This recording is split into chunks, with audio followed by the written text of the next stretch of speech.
Niambi Carter joins us now. She's an associate professor in the School of Public Policy at the University of Maryland. Thank you so much for joining us. Thank you. Professor, first I'd like to get your reaction to this curriculum being approved in the state of Florida, which the governor admits is political. I want to get your take on that. And also, is this something we could see happen in other states as well? Well, certainly it's something that could happen in other states. I think we're already seeing evidence of that. In terms of what this curriculum is, I think the educational professionals that put this together were doing the best they could under the circumstances.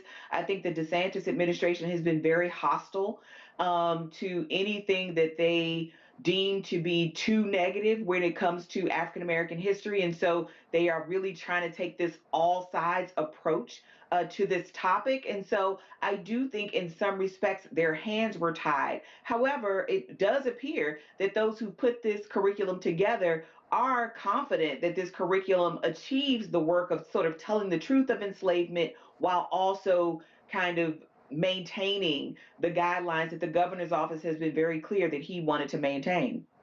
We know that there are court challenges and there could be election challenges to remove the board members who voted for it. How soon could we see a change back? Is there any way to bring this back to what it was before? I think that's very difficult, especially because people are very wedded, I think, at this point to this narrative that there is something good that came out of enslavement of African people. And even this idea that people sort of came to America without skills and that enslavement is what gave them skills. I mean, even that is to me is very telling, because we know from the extensive records that enslavers kept that they went and picked certain kinds of African people for the very skills that they had. So even the narrative of African people coming to America unskilled is I think telling what the state of Florida already thinks about enslavement and the people that were enslaved. Even though this has been approved, could teachers simply decide not to include it in their lessons? Could they skip over it or not teach it? Is there any way around it at all? How would they know? Well, I think that's always the question. How would they know? But of course, with the surveillance and with the, I think, fear that people would be reported, that a child might say something to a parent. And I don't think skipping over enslavement is actually useful. I do think maybe adding some nuance here is important. Telling people that, slavery lasted for 200 plus years. So there were people who had skills who may not have ever had an opportunity to use them as free people to enrich themselves.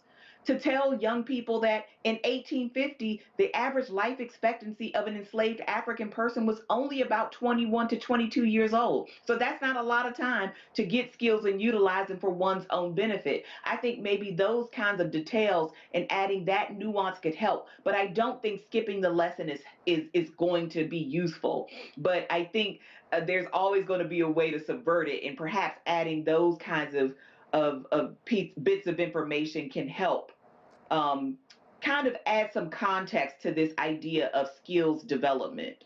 And adding to that, over the years we've learned, and people argue, that there's been a lot of American history, even world history, that has been left out of books and classrooms. That's changed over the years. But is there a better way to ensure that students get the facts, get a complete history, without relying completely on what is spelled out in a curriculum? For sure. I think a lot of parents, particularly parents of color, will start using other history books that they can find online, books that have not been banned from the school system, to teach their children. That certainly was what my parents did with me when I was coming up in the 1980s, when Black history was not as prevalent in the school system. And I think we have to think about, when we teach, Latino children, when we teach indigenous children, that they're probably going to have to stretch themselves a bit and go outside, because the curriculum right now is so tested and is so contentious and political that they're really going to have to start exercising that public library and those outside resources to augment their students' education, which I think most parents probably do anyway or would like to do. And I think this perhaps gives many the impetus to do more of that kind of work. Yeah, and a good reminder. Professor Niambi Carter, thank you for joining us. We appreciate your insight. Thank you, Elaine.